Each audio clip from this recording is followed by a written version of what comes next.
It's my pleasure to welcome you to the Clark Howard Show. Our mission is to empower you and serve you with knowledge that you can make better financial decisions in your life. You know, I'm happy today because I get to hear how I messed up. You know, our weekly Clark Stink segment is my favorite. Later, I'm going to tell you what would also stink. Being contacted on social media by a debt collector, especially if the debt isn't even yours. So, Clark Stinks. You can go to clark.com/clarkstinks and post when you feel I've said something that's out of line, my opinions are crazy, you think I'm dumb, whatever it is, and I love it. I love your feedback. Because a lot of times I will be blind to something, a perspective I should see. So once a week, Christa goes through all the Clark Stinks posts and shares her favorites with you right here on the podcast. I should have never encouraged you to speak. You must think I'm pretty stupid. You should be ashamed of yourself. Well, maybe I'm wrong. Maybe I'm wrong. Maybe you're right, pal.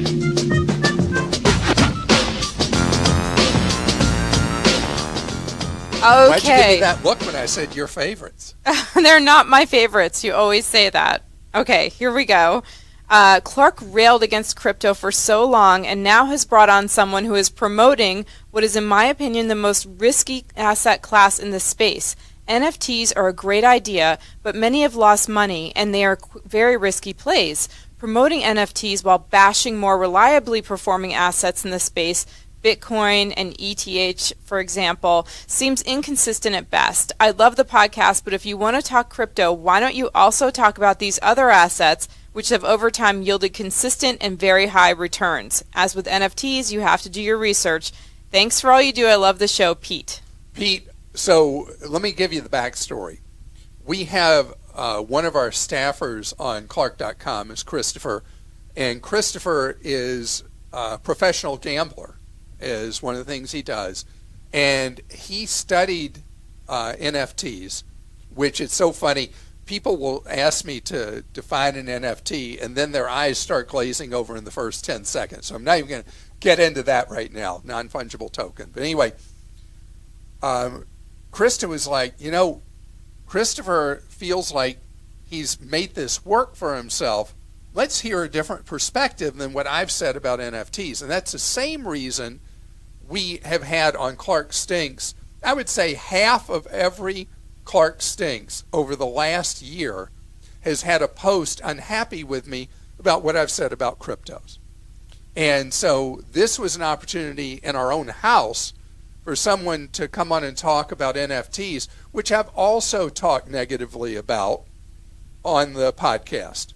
So it was just because we had an in-house person who really believes in it and has made it to this point work for him, and that's why it was not promoting NFTs. It was a different perspective than what you've heard from me. As for crypto, my thing again, and I'll just be really brief with this, is that the underlying concept of electronic money and the blockchain is a very smart idea. The problem I've had with crypto is that it doesn't have any kind of stable value yet.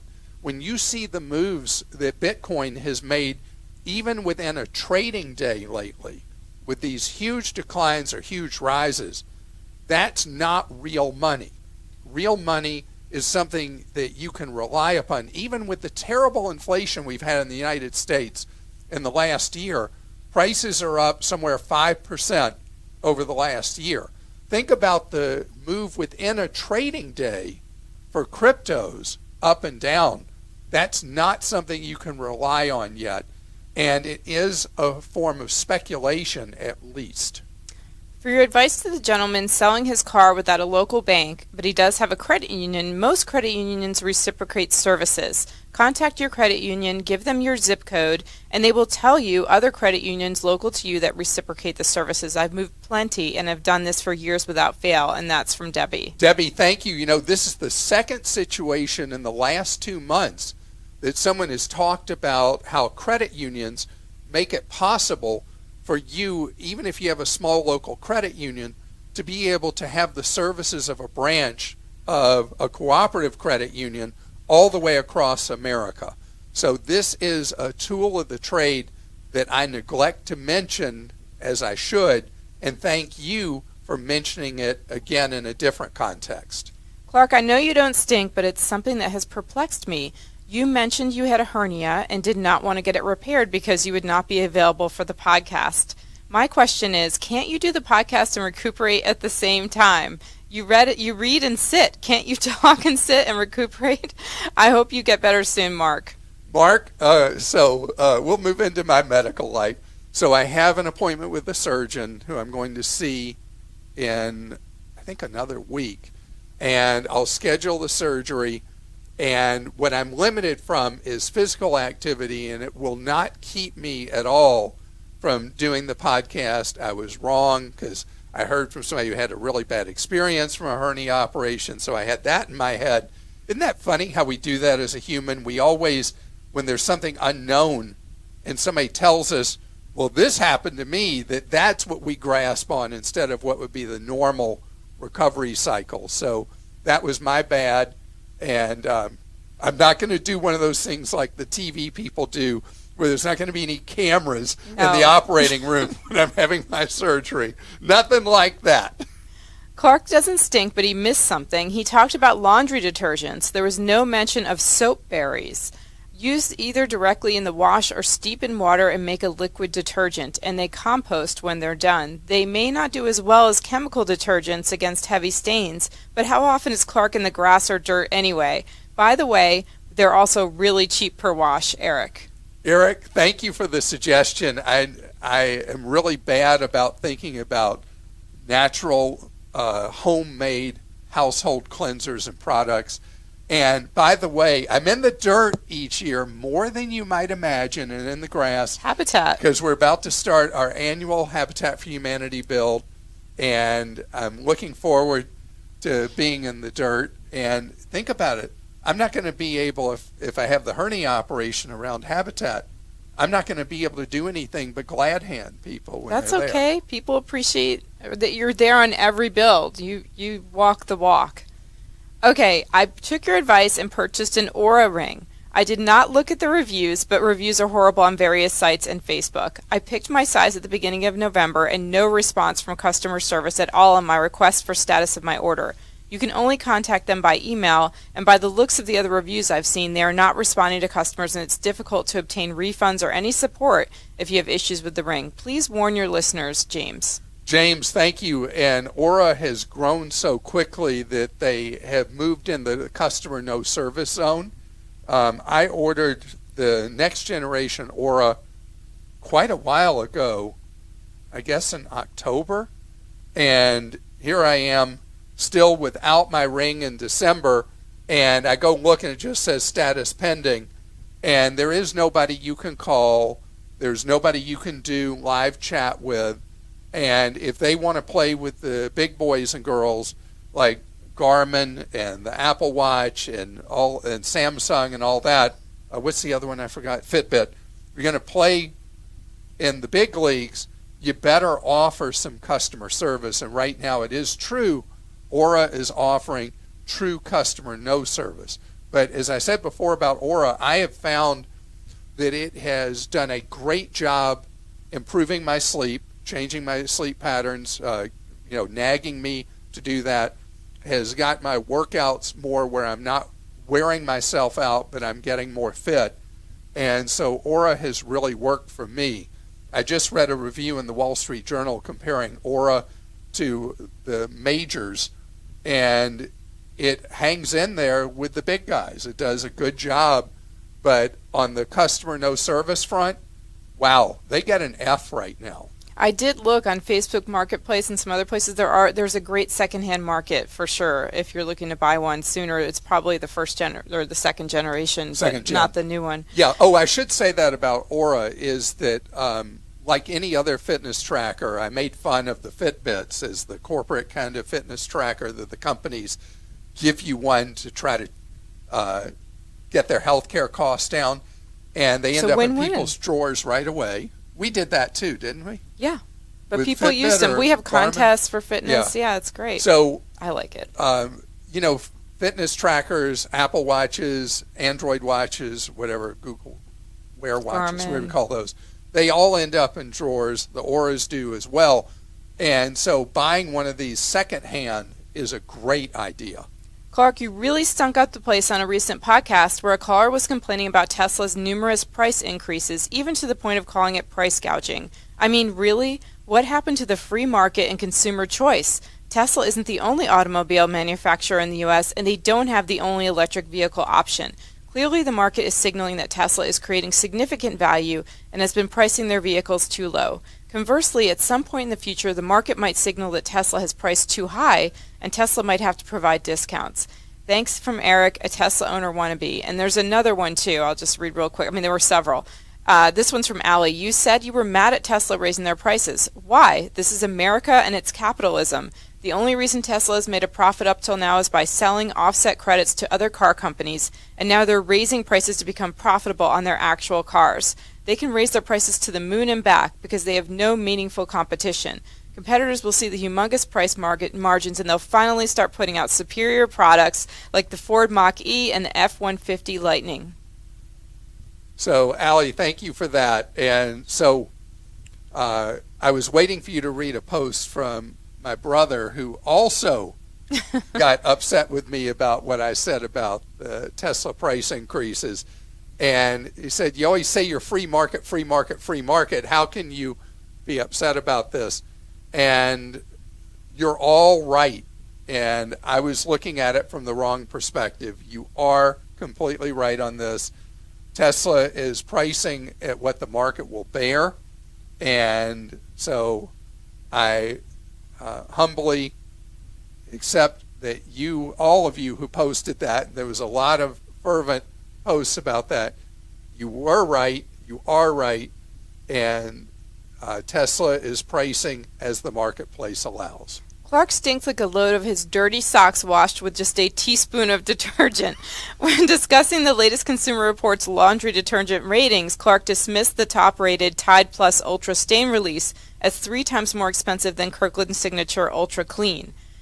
We've been happy with the top-rated Tide. Target regularly has it on sale with a buy 3, get a $10 Target gift card, which takes the price down to 9 to 10 cents per ounce, which is about the same price as Kirkland's Signature. Perhaps Clark should talk to his Clark Deals crew before declaring his beloved Costco brand the clear winner. Smell you later, Stephen. Stephen, thank you. And yeah, it is true that I wash my clothes on the quick wash in cold water with tiny amounts of detergent. And Christa, have I had offensive smells from my clothing? Not at all. Okay. Anyway, my clothes probably look dingy anyway because I don't spend any money on my clothes. But the deals team does actually post every time Target offers those tie-ins with, that's Procter & Gamble, I think, is Tide. They post those things where you buy so many P&G products and you get the Target money to spend later. And yes, if you shop the sales, you can bring the cost of the Tide detergent that got the highest rating from Consumer Reports from the stratosphere down to earth. And if you are that kind of sharp shopper, then go for the absolute best as per Consumer Reports. So let me get this straight. Clark makes a big deal and promotes how he uses one razor blade cartridge in the entire year, yet he owns a Tesla? You can't tell me using one razor cartridge a year as opposed to one per month, as an example, would help anyone improve their financial situation as opposed to owning a less expensive car. This wouldn't bug me so much if Clark didn't get so giddy over his shaving practices and act so nonchalant about owning a Tesla. Tell me that's not being consistent. I love the show and what you do, by the way. Whoever gets to work for you should thank their lucky stars. Regards, Dean. And Dean, you are right. We do thank our lucky stars. It is well, the but best. The other thing, you have always said that I'm a sum of contradictions that makes no sense. You do, because you truly care about the what you're paying per ounce for a drink or whatever it is, but you really, it's true. Yeah, but you also can afford to pay cash for stuff, and you've put yourself in the position. So well, but I don't deserve a hall pass on what you said, Dean, because all right, So I always was someone who bought used vehicles, always drove basic transportation. I drove a very basic Prius before I went electric, but I have this fixation on the country and the world electrifying its vehicle fleet. And so I have a blind spot to the cost in this area, and it's one thing that is like an exception to how I normally live my life. The funny thing is, I will go walk a half a mile or more to park for free because I don't want to pay for parking, and I walk back to wherever I'm going. And It's true. at the same time, I'm driving a very expensive car, a Tesla. So I am that sum of contradictions. But the Tesla thing was a unique thing in my life, and I got to tell you the truth. You ask anybody who drives a Tesla, it is the most amazing experience behind the wheel. And Christa, you don't care about vehicles at all, or never did. Mm-hmm. And now you have fist fights at your house on who gets to drive the Tesla that The you Y, have. yep. We love our Model Y. It is a very unique experience. The one thing that is uniquely bad about Tesla, and Consumer Reports just rated them terribly on reliability, is the final assembly of a Tesla is pitiful. It's not down to Yugo kind of assembly. If you are old enough to know what the Yugo was, the worst car ever made in the history of the world. Anyway, it's not down to the Yugo level, but the final assembly and fit and finish of a Tesla is pretty ridiculously bad. But the vehicle itself, what the underlying architecture of it is and how it performs, is extraordinary. Something else extraordinary, new rights for debt collectors, which have driven me batty. I'm going to tell you how it works and what you or a loved one needs to know if you're in the clutches of a debt collector. Early this year, I told you about a new rule that had been proposed by the feds that would give debt collectors new superhuman powers to harass you about debts you owe. And it is a revised interpretation of the Fair Debt Collection Practices Act that gives you guidelines on what a debt collector is allowed to do and what your rights are when a debt collector is coming after you. Well, under this new crazy rule, a debt collector is allowed to harass you all they want by text message, on social media, DMs to you, direct messages to you, emails to you, just bam, bam, bam, bam, bam, bam. And what I've not seen in any story about this anywhere is the rights you have to shut them down. All the stories have latched on to the headlines of what the new rights are that debt collectors have versus what rights you have as a consumer. And one thing has not changed, and that is, if you have a debt collector that's trying to make your life miserable by contacting you every which way constantly, you have the right to shut them down cold where they can't contact you at all. By mail, phone call, email, text, social media, direct messaging, anything, you can cut them off. It has nothing to do with you owing the debt. If you owe a debt, you still owe the debt. But you have the right to stop them from bothering you. Now, all you have to do is you send them what I call a drop dead letter. We have a sample of a drop dead letter on Clark.com. And you send that to the debt collector, best sent by certificate of mailing or certified mail, notifying them that they are not to contact you further about this debt. From that point, their option is to sue you against the debt, period. That's it. But they cannot contact you about that debt anymore. Now let's deal with the second part of this. There are a lot of rogue collectors that are contacting the wrong person about a legitimate debt. I call it the spaghetti thing, where they throw spaghetti at the wall, and let's say someone named What's a simple name? They always use like John Smith as like Yeah. a sample. So they're trying to find John Smith. And they don't know which one, and the collectors are under a lot of pressure by their bosses to collect money. So they start harassing anybody in a town with the name John Smith and just try to get money from whoever on a debt. And then it's up to you, if you're dealing with a rogue collector that is trying to collect money from you that you have nothing to do with, you need to write them back and tell them they're going after the wrong person. And that you also send by certified mail. Because there's an old expression in politics, a lie unanswered becomes the truth in 24 hours, that everybody believes it. So your right under the law is when you're being harassed by a collector for a debt that's not yours, or let's say a debt you already paid, or whatever it is, or the debt is in dispute, whatever the circumstance. Talking doesn't get it done. This is something that old-fashioned writing is what matters. Okay, here's another circumstance in the rogue category.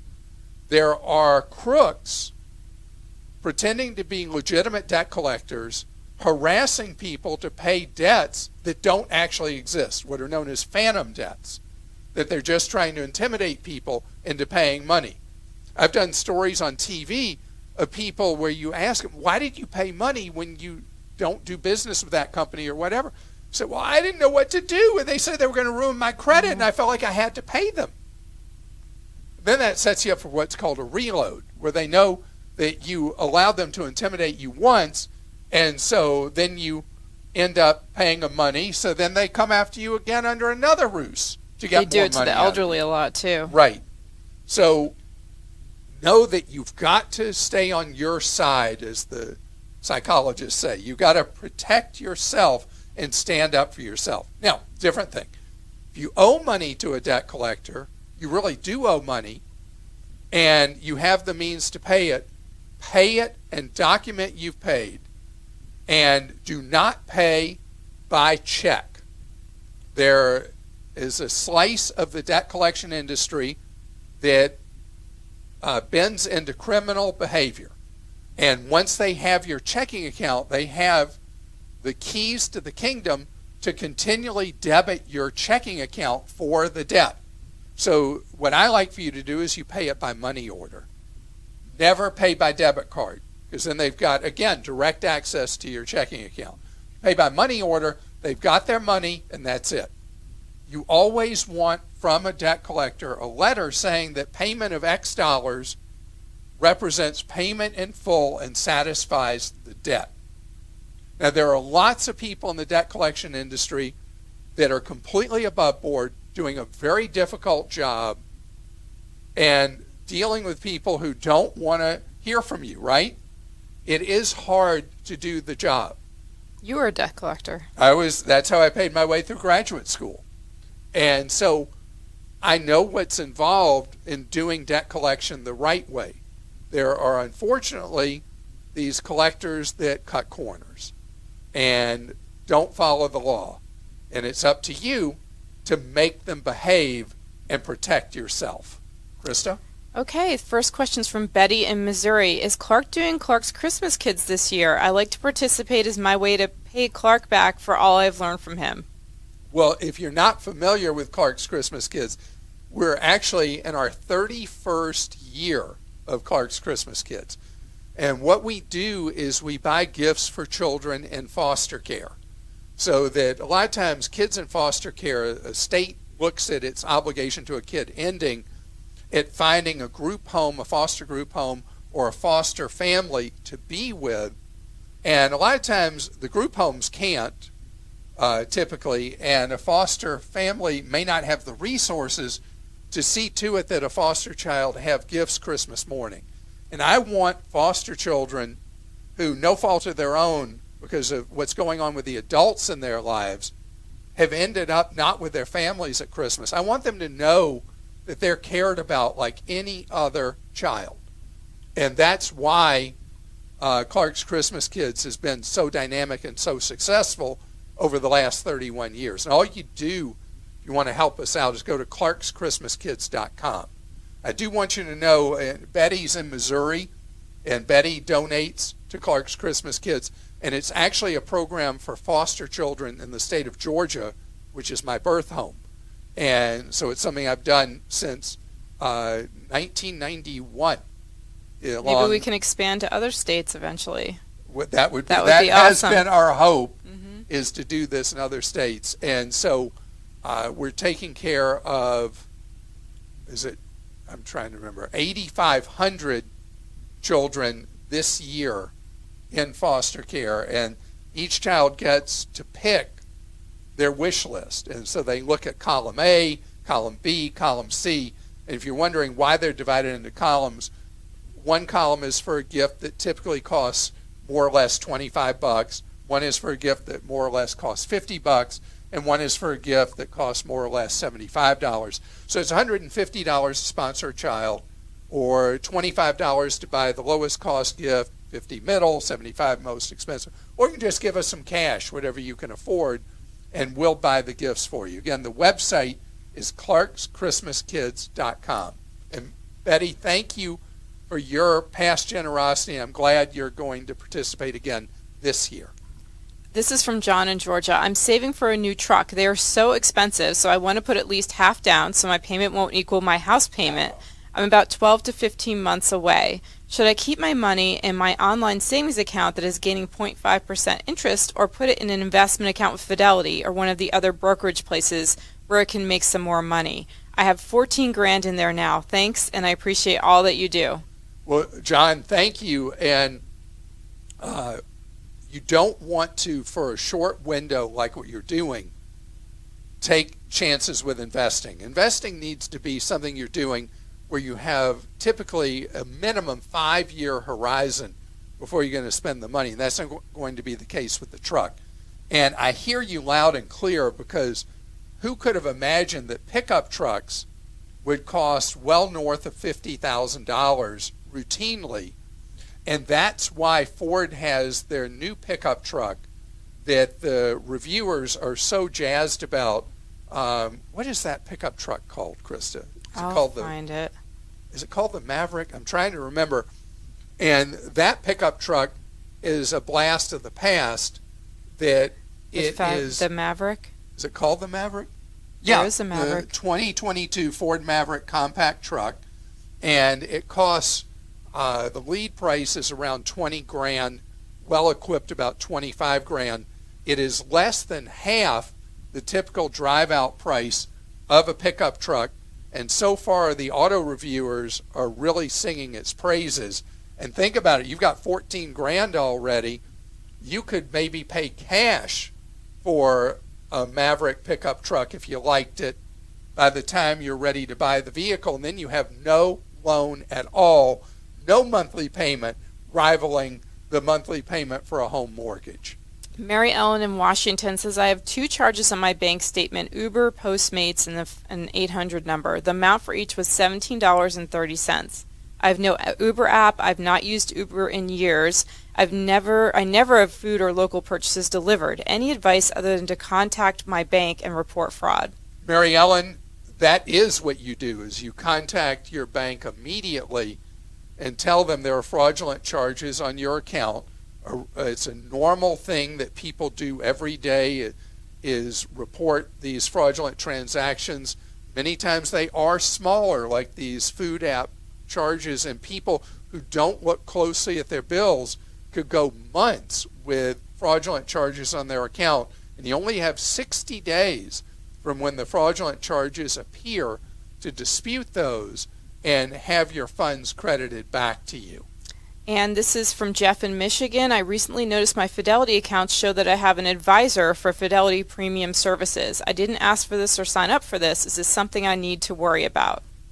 So it means that you got some money there. You probably have enough money in Fidelity that you've hit a level that they assign either a group of people to you or a single individual to be there for you for your investments. And all the discount brokers have various versions of this, where you start off as a mere mortal, and then as the balance in your account goes up, you become a little bit of a superhero, and then as it goes up, you're like a Marvel comic book character from some big movie, and you're like really important and powerful. And what does it mean in real life? It means that you have someone there who typically for free can give you guidance or give you better customer service than calling a general number at a big institution like Fidelity or Schwab or Vanguard or whatever. If you ever hear a term like that at a full commission stock brokerage, it's not good news. It only means money coming right out of your wallet for who knows what, and it's very tough to turn that spigot off at a full commission stock brokerage. And I want to thank you so much for being with us today. Remember, you can donate to our campaign for kids in foster care, our annual Christmas Kids campaign, at clarkschristmaskids.com.